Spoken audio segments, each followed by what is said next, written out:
Hop là, coucou, bienvenue à ma vidéo.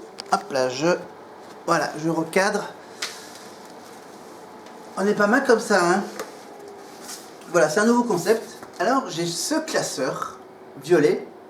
Oui, ce magnifique classeur violet où j'ai pas mal d'infos que j'ai décidé de tout balancer dans cette suite. Alors, le petit problème, c'est qu'il y a un petit courant d'air juste derrière moi. C'est la petite tour qui tourne, mon petit ventilateur. Donc hop, je l'arrête quelques petites secondes. Merci. Voilà. Donc, je vais évidemment vous parler des villes et des villages où il fait bon vivre dans le Cantal. Alors j'en ai sélectionné quelques-uns. J'en ai sélectionné, on va dire, je crois que j'en ai 10. Hein? Voilà, Aurillac, Ide, Vic-sur-Serre, Tiezac, Salaire, Morse, Menet, Saint-Flour, Aurillac, oui, bon, deux fois, je répète, Mauriac, Murat, Riance-Montagne, et c'est tout. Donc, on va y revenir dans la vidéo. Donc, on vous rappelle qu'on est à Aurillac, que j'habite à Aurillac, qu'il est classé dans le classement donc, du palmarès 2023 des villes et des villages où il fait bon vivre. Et oui, il y a un site internet qui recense une liste de 34 820 villes, municipalités. Il y a 34 820 villes et villages où il fait bon vivre. Voilà. Donc Aurillac fait partie du haut du classement, qui fait partie du top 50. Donc il est 41e. Aurillac, la ville d'Aurillac, elle est quand même 41e, donc dans les 34 820 recensés en France. Mais parmi les communes de 20 000 habitants, entre 20 000 et 50 000 habitants en France, Aurillac est classé à la 9e place. Eh oui. Dans les grandes villes, il est classé 9e sur 325 qui ont plus de 20 000 habitants, entre 20 000 et 50 000, bien sûr. On ne parle pas des grandes villes comme Paris, Marseille, etc. Et pour le département, bien sûr, c'est le number one, évidemment, sur les 246 villes du Cantal. Voilà, évidemment, Aurillac, c'est la seule et unique commune qui a entre 20 000 et 50 000 habitants dans le département. Donc, elle est number one sur number one. Alors, écoutez bien le mot du maire, monsieur Matonnier, Pierre Matonnier. Le petit mot du maire, bien sûr, pour se féliciter voilà, d'être 9e parmi les communes de 20 000 50 000 habitants, donc là où il fait bon vivre, et 41e au niveau national, et bien sûr être la numéro 1 dans le Cantal. Aurillac est fier de figurer dans le top 50 des villes et villages où il fait bon vivre. Ce classement est la reconnaissance du travail accompli par l'ensemble de ses acteurs locaux pour garantir son développement et son rayonnement au cœur du pays vert. Aurillac est réputé pour son cadre et sa qualité de vie. Son charme architectural, évidemment, a beaucoup joué. Alors, où est-ce que j'en suis ? J'en suis à son charme architectural. Son dynamisme économique, voilà, toutes les entreprises qui s'installent à Aurillac. Culturel, le festival de théâtre de rue, les concerts avec la salle du Prisme et la magnifique scène du théâtre municipal. Et associative, évidemment, multiples, évidemment, les sports, évidemment, club de rugby, le stade aurillacois, etc. Ces sports de pleine nature et de son ambiance conviviale et festive. Voilà. pendant les matchs de rugby par exemple. Entre tradition et modernité, elle présente tous les atouts d'une ville à la campagne proche de ses concitoyens et ouverte à tous. Au quotidien, l'équipe municipale œuvre pour préparer l'avenir d'Aurillac et de faire le bonheur des Aurillacois actuels et à venir. Ah, c'est quelques mots du maire. Mais en fait, est-ce qu'il y a vraiment des bonnes raisons d'aller à Aurillac? Et bien là, j'en ai trouvé trois. Trois bonnes raisons d'aller à Aurillac. 1. Cette ville se trouve au plus près des paysages naturels exceptionnels et préservés. Aurillac est une terre de grand espace où l'air jaillit pur. Elle est pure. Même s'il y a de la circulation. Mais elle est quand même pure. Deuxième bonne raison d'aller à Aurillac, une qualité de vie incomparable. À Aurillac, après le travail, voilà, il y a une autre vie qui existe après le travail à Aurillac. Évidemment, la troisième raison, c'est une raison un peu immobilière, hein, je suis un peu le Stéphane Plaza. Je vais peut-être un peu le faire, le Stéphane Plaza, parce que j'aurai des infos immobilières un peu là-dessus. Un marché immobilier accessible au cœur de vos envies. Voilà. Et à Aurillac, il y a une agence Stéphane Plaza. Alors, voilà, Stéphane Plaza, La Forêt, et je crois qu'il y a aussi un Sainte-Rie 21. Voilà les trois marques d'agences immobilières dans le Cantal à Aurillac. Alors, j'ai quelques chiffres, quelques pourcentages de population. Combien les tranches d'âge à Aurillac? Les tranches d'âge de la population d'Aurillac. C'est des chiffres qu'on me donne de l'INSEE. Dans le Cantal, il y a, on va arrondir, il y a 5000 jeunes. Voilà. Oh, il y a, voilà. Bon, j'arrondis. Voilà, donc il y a presque voilà, 4794 personnes qui ont entre 15 et 29 ans. Voilà, ça représente voilà, 18,73% de la population d'Aurillac. C'est pas la majorité. Entre 30 et 44 ans, donc je suis dans cette tranche-là, entre 30 et 44 ans, il y a 4113 personnes. 16%. La majorité, c'est la 20%. Voilà, c'est quand même la tranche d'âge intermédiaire, les 45-59 ans. 45-59 ans, il y a 5166 personnes. 20%. Oui, là, je me fais un peu petit. Hein. Voilà, on va faire une pause. Voilà, pardonnez-moi. J'avais juste peur que la batterie ne se décharge complètement sur ma caméra. Donc, j'en étais où? J'en étais aux 45-59 ans, les 20% de la population d'Aurillac. Ensuite, il y a 4880 personnes qui ont entre 60 et 74 ans. 2820 qui ont entre 75 et 89 ans. Et 689 personnes.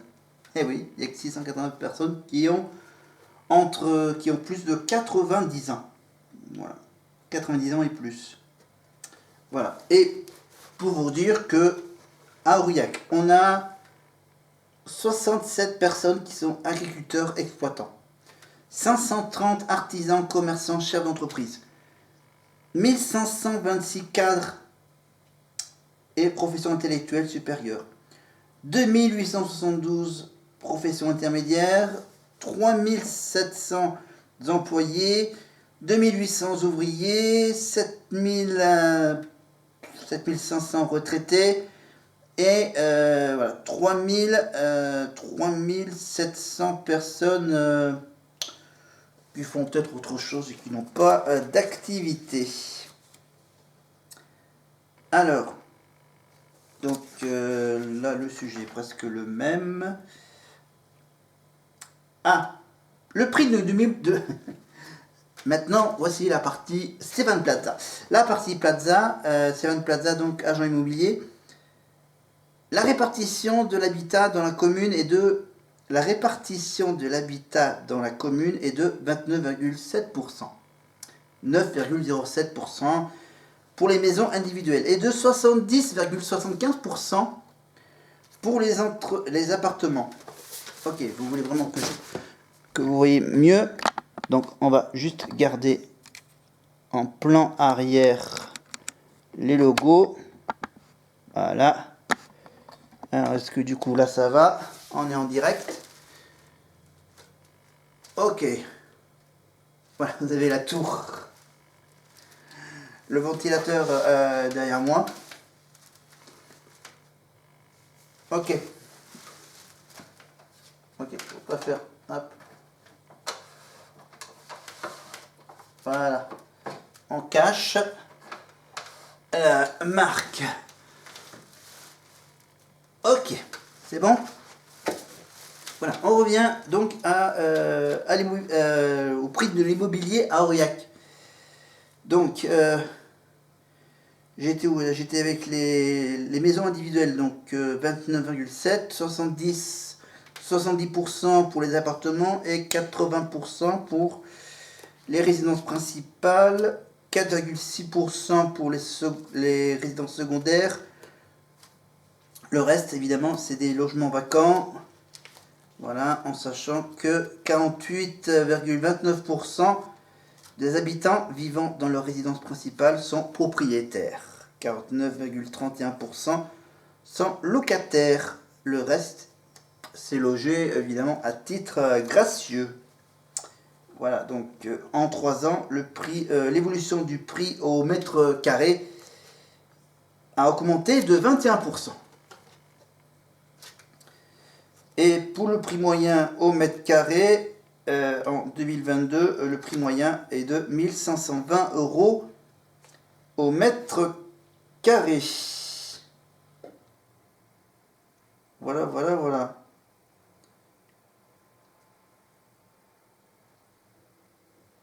Ok. Alors, ce prix moyen, ça tient compte de la répartition du parc immobilier sur la commune. Le prix diffère cependant en fonction du type d'habitat, maison ou appartement. Voilà. Là, c'est donc de manière générale, non? Voilà, de manière générale, donc ça a augmenté de 21%, mais concernant les maisons, ça a augmenté de 25,1% en 3 ans. Voilà, et pour les appartements, ça a augmenté de 18,6% en 3 ans. Voilà. Donc ça, évidemment, de la source du FNAIM. Voilà, je cite mes sources.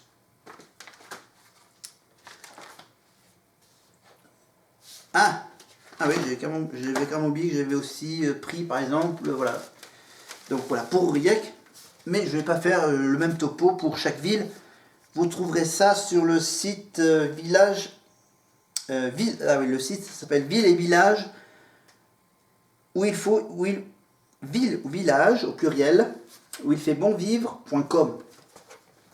Voilà, vous cherchez le Cantal et vous trouverez tous les villes et villages du Cantal, donc avec tout le détail population, immobilier et bien sûr le travail. Pour iTrack, c'est bon, il est au niveau du département, il est 4e iTrack. Voilà, 4e pour iTrack. Non, c'était est-ce que c'est iTrack? C'est iTrack, oui, c'est iTrack qui est 4e dans le département, où il fait bon vivre, 4e iTrack. Bon, c'est juste à côté d'Aurillac, donc voilà, c'est normal. Aurillac est number 1, iTrack est numéro 4. ID, alors du coup je l'ai mis dans un package. Alors mon package pour ID, alors ID il est Au niveau du département, il est 21e. Voilà. 21e.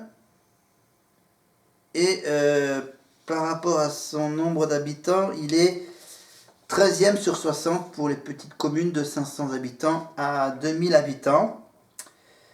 La majorité, c'est très serré, la majorité, entre les 45 et les 74 ans. Voilà. Majorité, bon ça, comme il n'y a pas beaucoup d'habitants. Alors, la petite info. Et donc, évidemment, pour le loyer, pour le prix de l'immobilier à Ide, c'est du 923 euros au mètre carré. Voilà. 923 euros au mètre carré. Donc, bien sûr, c'est une petite ville par rapport à Aurillac. Voilà, Ide. Vic-sur-Serre. Tiens, Vic-sur-Serre. Le petit chiffre sur Vic-sur-Serre. Alors, Vic-sur-Serre, il est numéro 7 dans le département et numéro 2 dans les petites communes. À Vic, il y a... Moi, c'est plus ou moins la même répartition hein, dans le Cantal. Et pour vivre à Vic... Ok. D'accord. Ok. Alors, Thiézac. Alors, pour Thiézac, on a le classement. Thiézac, il est dans le département. Ah oui, 92e. 92e pour Thiézac. Thiézac est 48e sur 60 dans les petites communes du Cantal. Et le mètre carré à Thiézac. Ok, le chiffre n'est pas intéressant. Voilà, Thiézac, c'est sur la route d'Aurillac, entre Vic-sur-Serre et Murat. On passe maintenant du côté de Thaler, entre Aurillac et Mauriac, village de Salers. Ah oui, donc Salers, il est quasiment au milieu du classement, 125e sur les 246 du département. Il est 66e sur les 177 communes de moins de 500 habitants. Voilà. Il y a moins de 500 habitants. Donc, code postal 15 140. Voilà, 52% de femmes, 48% d'hommes. Voilà, à peu près égal. Et je cherche... Évidemment, c'est très touristique. Donc, les villes qui sont très touristiques ont un loyer immobilier un peu plus élevé. Voilà. Donc ensuite, le petit village de Morse, tout près de la frontière cantalienne, du côté de Figeac. Voilà, du côté de Figeac. Donc là, Morse la Jolie. Voilà, bon, on l'appelle simplement Morse, hein, pour être plus direct. 24e dans le département, numéro 24.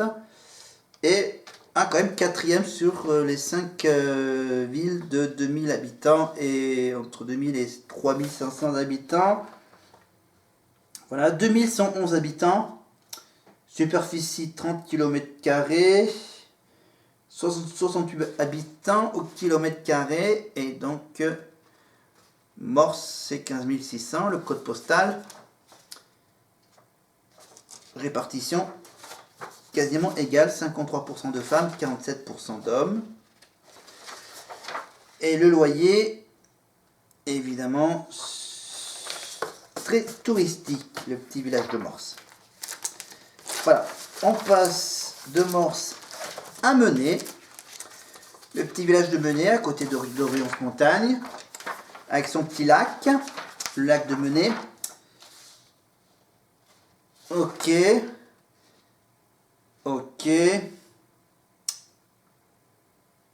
Voilà, à Menay, il y a 532 habitants. Voilà, 532 habitants. Donc, très petit village. Donc, avec un loyer donc inférieur à 1000 € le mètre carré. Moins de 1000 € le mètre carré à mener. Alors maintenant, parlons de la sous-préfecture où il y a beaucoup de vent. Saint-Flour. Saint-Flour, donc évidemment, il est classé numéro 1. Mauriac est classé numéro 2. Pour les communes de 5000 à 10 000 habitants. Et il est juste derrière Aurillac, numéro 2 du département.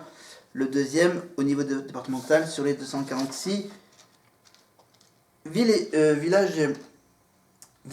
Donc, voilà. Donc, voilà, pour être plus précis, Saint-Flour, c'est 6500 habitants. On va arrondir. Voilà. Ensuite, ok. Ok. Je pense que Saint-Flour, c'est très touristique et le loyer est identique du même topo que Aurillac.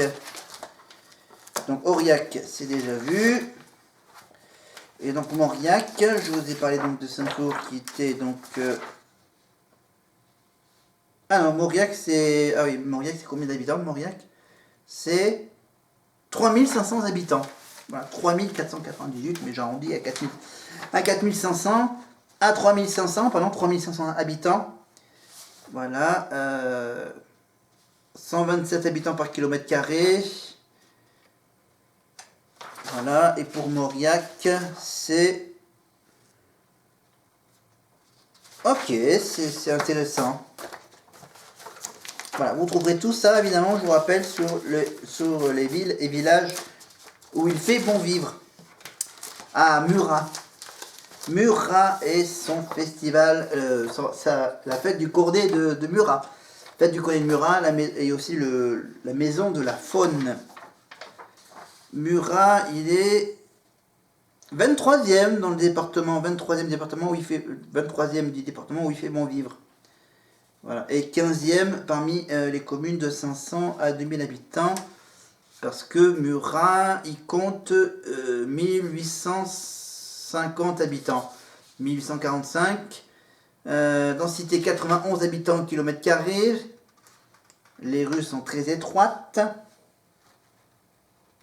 Ok.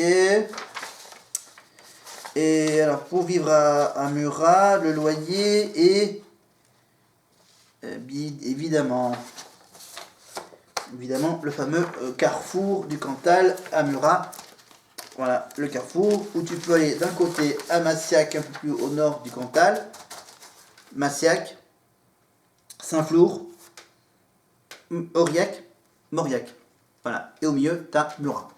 Voilà, Murat avec bien sûr à côté le Lioran, etc. Le Puy-Marie à proximité. Mais moi, j'ai mon petit village de Rions-Montagne. Rions-Montagne, donc, dans le nord-ouest Cantal, 28e au niveau du département, donc ça m'a l'air correct. 5e sur les 5 communes de 2000 à 3500 habitants. Voilà, 53 habitants au kilomètre carré, 2500 habitants, 46,48 km carrés de superficie. Voilà. Ok. La population. Je regarde la population si c'est intéressant. Bon, c'est plus ou moins la même répartition.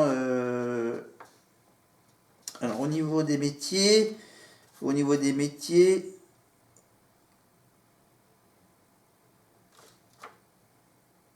Ah ouais. Catégorie socio-professionnelle. Voilà, 38% sont des retraités. Voilà. Et le loyer. Ah oui, le loyer.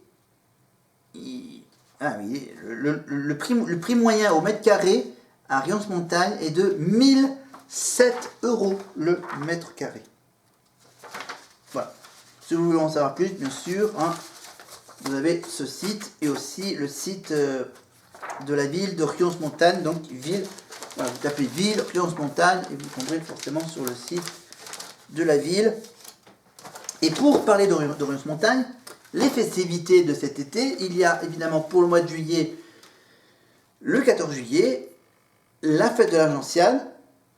Et pour le mois d'août, il y a la rosière début du mois d'août.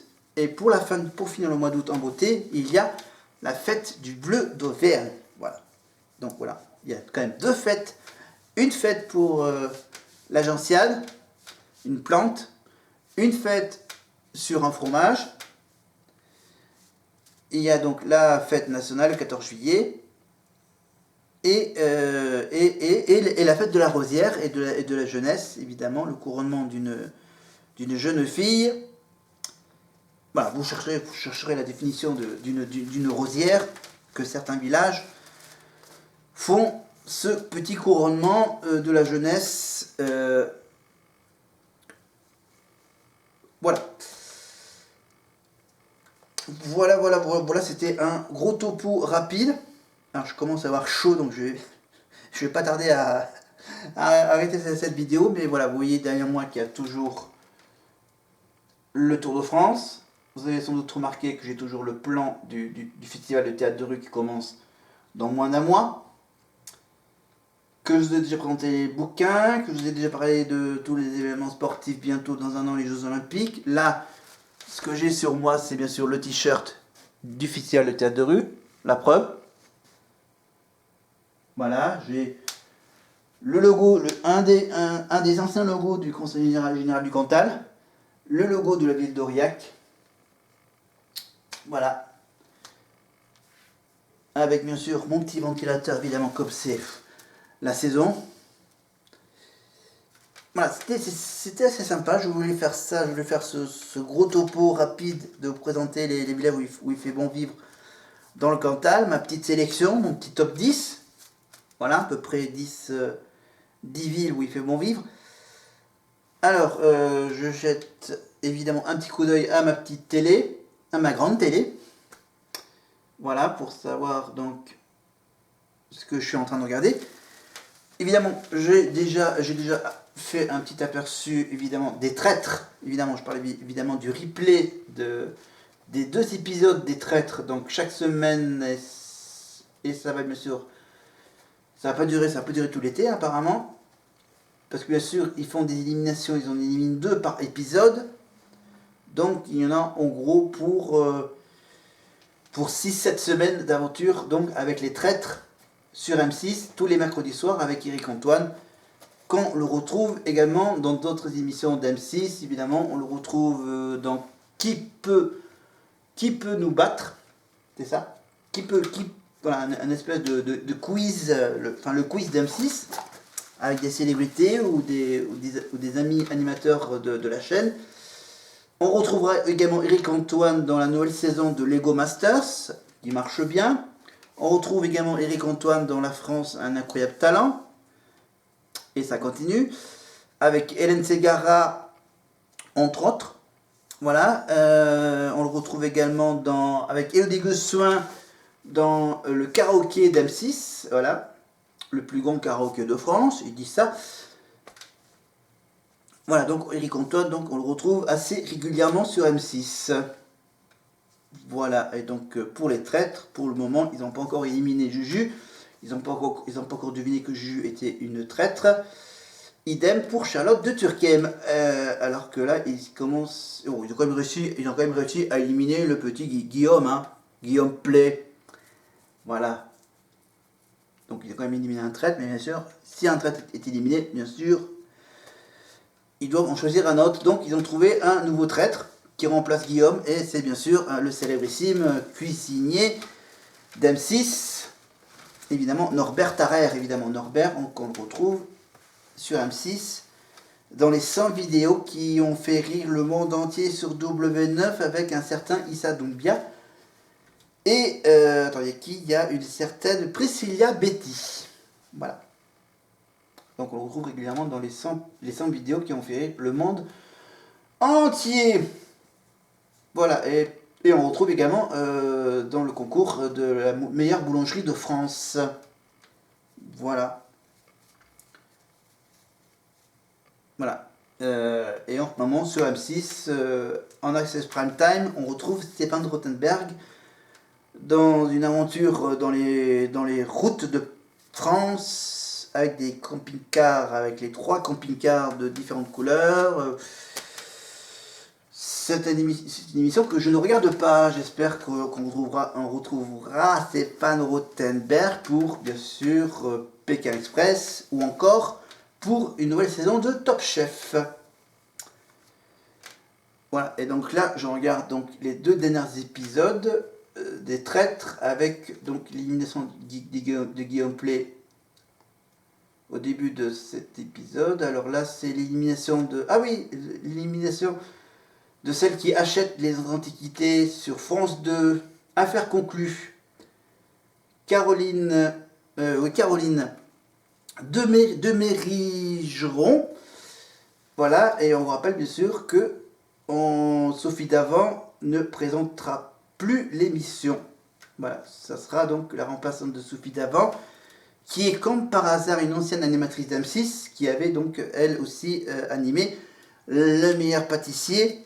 C'est évidemment Julia Vignali. Julia Vignali qui était voilà, pendant un an animatrice de Télématin. Et on la retrouvera évidemment avec Caroline de Margeridon dans les émissions d'affaires conclues, donc les après-midi sur la 2. Donc voilà, une nouvelle animatrice dans cette émission de... Voilà, c'est un peu ce qu'a fait M6 à une époque avec Gérard Montoni, avec Le Trésor dans votre maison. Évidemment, avec bien sûr un concept presque identique, voilà, quelques exceptions près. Voilà, mais on retrouve évidemment, vous pouvez retrouver Les Traîtres sur 6play, en replay, évidemment, sans Guillaume Play. Mais on retrouve bien sûr Charlotte de Turckheim et Juge Vitcat dans Les Traîtres depuis le début. Et le nouveau traître, évidemment, Norbert Tarrer. On retrouve également encore en compétition Madame Nathalie Marquet-Pernot. On retrouve également Laura Flessel, ancienne championne olympique d'escrime. Dans un an, c'est les Jeux Olympiques à Paris. On retrouve également une animatrice météo de la 6. Et encore une autre youtubeuse, Andy Raconte. Voilà, en gros, ce qui reste, il en reste pas beaucoup. Comme ils ont quand même éliminé les plus forts, je crois qu'il y a encore le philosophe qui est encore en compétition. Dans ce magnifique château de Val, en Corrèze. Voilà, géographiquement, il est situé... Non, il est dans le Cantal. Putain, je sais même plus. Non, parce que le château appartient à la ville de Bord. Mais le château est situé dans la commune de Lanobre. Je crois. Enfin, voilà. Mais enfin bref, donc voilà, donc c'est le château de Val. Les Traîtres ont tourné ça au mois de mars dernier. Donc voilà, le château de Val, vous pouvez bien sûr le visiter pendant l'été, avec une petite plage juste à côté du château. Également un petit parcours dans les arbres, pas loin. Voilà. Et évidemment, vous avez bien sûr la possibilité de naviguer sur ce magnifique lac, lac du barrage de Bord-les-Orgues, évidemment. Et vous pouvez également visiter les installations du barrage de Bord, évidemment. Et le village de Bord est assez spécial, avec les orgues de Bord. Vous pouvez également admirer les orgues de Bord. Et à Bord-les-Orgues, vous avez bien sûr, voilà, bon, je ne vous fais pas la liste, hein, il y a une piscine, voilà, je connais quasiment la ville par cœur. Je connais presque la ville par cœur, donc voilà, et c'est là aussi qu'il y a une radio locale que j'ai bien connue, voilà, que j'ai la chance de visiter les locaux de la radio locale de Bord, RBA-FM 104.4 et 98.2, une radio qui existe depuis belle lurette, voilà. Radio Beauhartens, donc voilà, la radio locale où il y a pas mal de publicité pour les événements locaux, donc à Bord, à Lanobre, sur 3 départements, donc le Cantal, la Corrèze et le Puy-de-Dôme. Voilà, vous pouvez le capter autour de Bord-les-Orgues, mais pas bien loin. 104.4, 98.2. Voilà, la radio de Bord-les-Orgues. Voilà, et donc là, les traîtres, c'est encore pendant 3-4 semaines d'aventure sur M6, voilà, pour bien sûr admirer les magnifiques paysages de la Corrèze, des alentours de Bord-les-Orgues, évidemment. Avec bien sûr le petit train touristique, évidemment, le Janssen Express. Voilà. Et donc là, c'était quoi? Là, c'était la fin de l'épisode 5. Donc là, je vais donc laisser tourner l'épisode 6. Voilà, des traîtres, avec les magnifiques plans tournés en hauteur par un drone. Évidemment, ils ont tourné ça au mois de mars, évidemment. Avec Éric Antoine en maître de cérémonie. Comme bien sûr c'est tourné au mois de mars, il faisait pas très chaud au mois de mars au château de Bâle, donc vous verrez qu'ils sont bien chaudement couverts, on va dire. Voilà, tourné au mois de mars, donc matinée froide, nuit glaciale presque, parce qu'ils sont quand même au bord du lac, de bord, dans ce magnifique château évidemment. Un site très touristique. Voilà, j'arrête de vous en dire plus et davantage. Voilà, regardez ce programme, admirez la magnifique histoire des traîtres avec Charlotte et Juju Fitcat. Et bien sûr maintenant le nouveau Norbert Tarrer sur M6 les mercredis.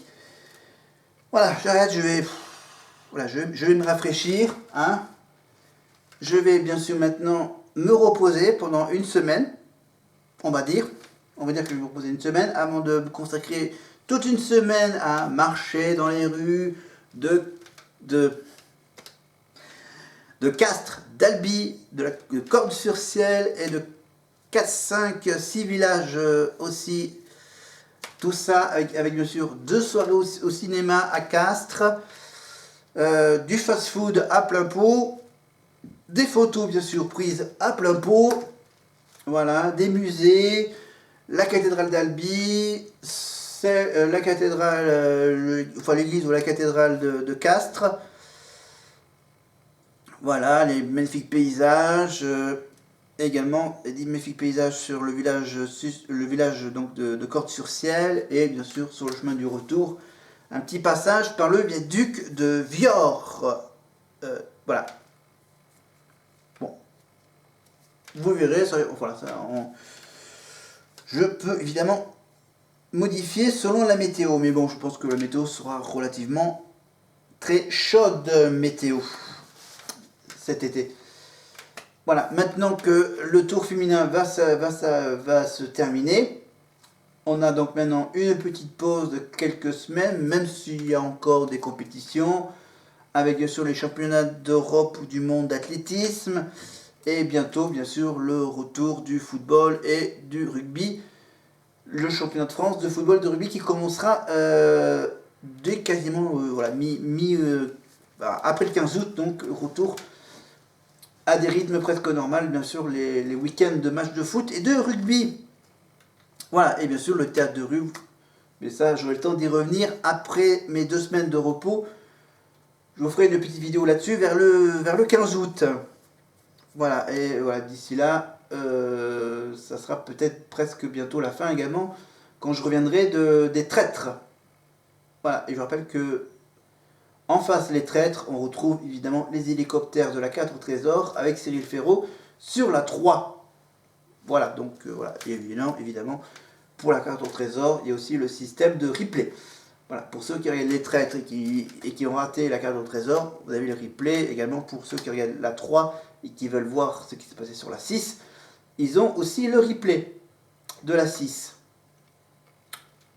Voilà, j'arrête de parler, je vous laisse tranquille. C'était bien sûr ma petite vidéo en plus. Maintenant, je vais boire un coup et je vous donne rendez-vous donc dans 2 semaines, vers le 15 août. Salut!